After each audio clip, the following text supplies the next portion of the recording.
we are doing every day, every minute, even today, sorry for my name, but we feel most complicated in the finishing because in the last game we didn't score, and he said probably we have to improve when we play against this Carlos team. You sound quite intense. Carlos.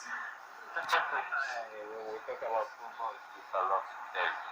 Outside of the pitch is really great. I say great guy because he's really young, but his training when we were the top squad of Pizek became like beast. He shouting to everyone anytime because last season he said probably we can arrive in the top six, and we tried, but he said we didn't believe. So he said this season we have to believe from the beginning. That's very interesting because I saw that before the Napoli game, Yeah. Tuesday, which you won 2-0, he said that he looked at the players and he saw that you didn't believe that you could beat Napoli. So are you having to change your mindset? We believe, but not that much. In the middle of one training, we saw our face, but we traveled there without strikers. He stopped the play. He said, guys, this is not a way. I believe the players we can beat them. So please, if you are training like this, it's better we stop and we stay here. But if we want to go there and beat them, it's time to play. It's time to show personality.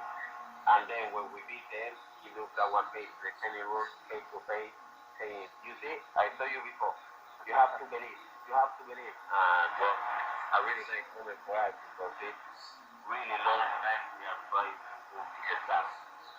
You mentioned the players who were missing, all of the forwards were missing against Napoli because of COVID-19.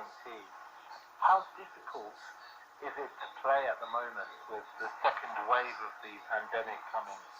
I think it's difficult for everybody. You know, our manager is trying to do everything he can. So he's focused to organize the squad on the team. So he says, I don't want in the last second, we don't got the players and we have to change everything. I think for the manager it's really difficult. And even for us like a player, because we're trying to be at home, we try to eat good, we try to be far away of the people, and sometimes even if you do everything, some people get positive. So in the group we start to talk a little bit, so even we talk a little bit again, you know. In Spain at the moment, Real Sociedad on top, Sassuolo are second in Italy. Could this be the season where we will see some surprises in Europe and maybe Juventus won't be the champion in Italy? We got more possibilities, but this is the beginning. We like to talk after February, because after February everything changes and it's when the football changes. So we will see. Pedro, good luck for the rest of the season, and who knows, it might be a very special season for you. Thank you. I hope you call me again in February and we talk about how it's really going the season of school. I definitely will. Thank you for your time. Thank you. Take care. I tell you, it's a rare footballer who invites an interview request, but that's what he did, and we all heard it. Pedro Obiang, midfielder at Sassuolo. What do you think? Could there be a shock champion in Europe this season in the mould of Leicester 4 years ago? I wouldn't be surprised. The chance of it obviously exists. I think well, that's where we are. It's been weaker than that for a long time. But also looking over at Italian Chiral, new manager, and it's a difference in attitude. I mean, we kind of talked a lot about in the similar way about Atalanta, didn't we? And then they were talking about Sassuolo and that. If you look at the league table, both of those teams, they're the two top scoring teams again. So far, the early stages, like they're the two top scoring teams. But it isn't a fluke. Apart from the 0-0 they did in ages. So actually, the 0-0. Apart from that, the last games with Sassuolo, they won 4-1, 4-1, 4-3, 3-3, 2-0 before that. It's not just a fluke. They had games that have changed the attitude. And that's what you have to do. You have to be, to use the modern terminology, disruptors. And I think we are. I think we are disruptors of what was an old attitude that was in Italian football. And over a few years now, we've seen it changing. And this could be the year. I will not be surprised if this is the year it happens. When did you need a coach to make you believe? And who was that coach? Well, believe it or not, guys, self-belief and team motivation is not something that I've ever had too much of a problem with. Really? I think that for the most part, I mean, I have been on the teams that are expected to win, be it the U.S. national team, be it, Arsenal women were one of the top teams in the league, and then the clubs that I played for here in the U.S. But for the most part, I have been on teams that were sort of expected to win. So I've never had sort of the luxury of being underdog before. But if there was a time that happened, it would be with the U.S. national team in the era of Thomas Tuchel, who was our manager for about 5 years in the mid-2000s.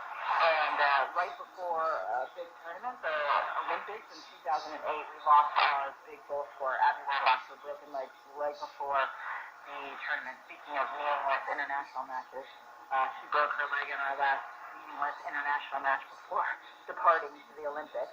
And so I think that was one instance where our team did have some doubt that we could get it done in the big tournament. So we needed a little bit of belief from our manager, and we were able to win that year, and it was a complete sort of team effort. Goals kind of got chipped in from different places, but that would be kind of one time that my American psyche of being a winner was maybe in doubt.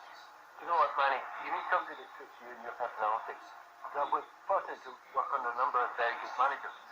But I wanted to work under a manager who my psychology was, I don't care who you're playing against. If you're the world champion, I finished like going fast, full stop. And it's amazing how if you're like that, if you're the underdog, you're the kind of ultra defensive, they don't, that belief, you might say the right thing, but it doesn't exude from them. I went through a manager called John Newell in the early days when I was playing for Chelsea. And honestly, he didn't show disrespect to the opposition. So he just said, I trust you lot, go down and beat them. And it didn't matter if it was Liverpool, who were the best team in Europe at the time, arguably the best club team in the world. And he didn't often go out and beat them. And that's what we kind of got. So it was necessarily who was the best at the time. It's the best in the world, and that's why I need a man. That's why I love the guy called John Newell. Well, the clock's been set. So, John Bennett, maybe you would need to disrupt next week. So I come back. For all of us, goodbye. Goodbye. Bye.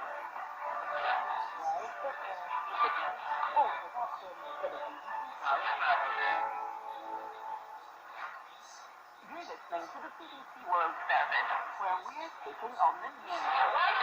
Comedians versus the news. I'm Jen Solomon, and I'm Husseini, a Jewish Palestinian Muslim lesbian married couple. That's right. We're basically a Libby reading tournament. We've got a brand new show where, you guessed it, we take on the news as brilliant international comedians and circle Wilder's take on the headlines